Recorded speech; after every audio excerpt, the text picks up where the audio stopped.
Барлықтарыңызға сәлем. Жақсыгүлдің асханасы каналына қош келдіңіздер. Видеоны бастамай тұрып, тіркеліп, лайк басып, комментарий жазуларыңызды сұраймын. Бүгін біз пешті, миксерді талап етпейтін торт дайындайтын боламыз. Ең алдымен 3 дана жұмыртқамызды жарып, оның үстінен дайындап қойған 200 грамм қантымызды қосамыз, жақсылап тұрып араластырамыз. Көлемі ұлғайғанша және де қанты ергенге дейін араластыратын боламыз. Оның үстіне 200 мг сүтімізді және де 80 грамм ерген сары майымызды қосамыз да араластырамыз. Араластырып болғаннан кейін дайындап қойған 140 грамм ұнымызды қосамыз. Оның үстіне елегіштен өткізіп 3 ас қасық какаомызды қосатын боламыз. Келесі кезекте бізде 1 шай қасық қопсытқыш, яғни разрыхлительді қосып, барлығы біріккенге дейін араластырамыз.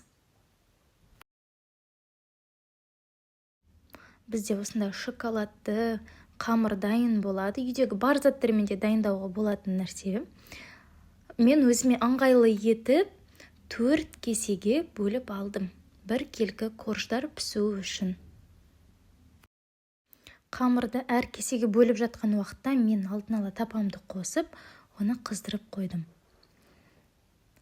Қызып тұрған тапамызға кеседегі әр бөлікке бөлінген қамырымызды құямыз. Құймақ секілді әр тапаға жаямызды, екі жағынан 5-5 минуттан пісіріп аламыз.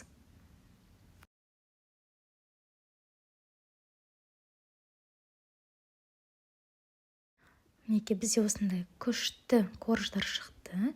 Салмасына 400 грамм қаймақты аламыз. 20%-тен жоғары болу керек. Оның үстінен өздеріңіздің дәміне қарай, егер тәтті жақсы көрсеңіздер, көбірек қойылтылған сүтті, яғни сгущенканы қосасыздар да, оны біріккенге дейін венчикпен араластыратын боласыздар.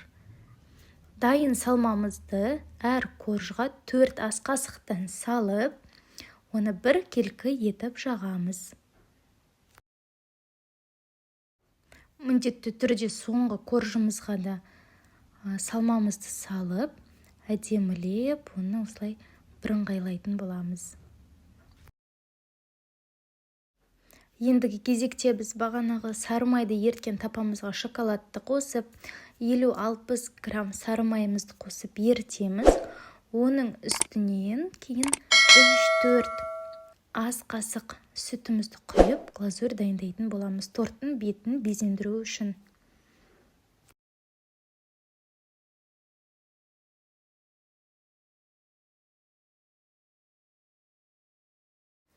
Торттың бетіне глазурьімізді жағамыз.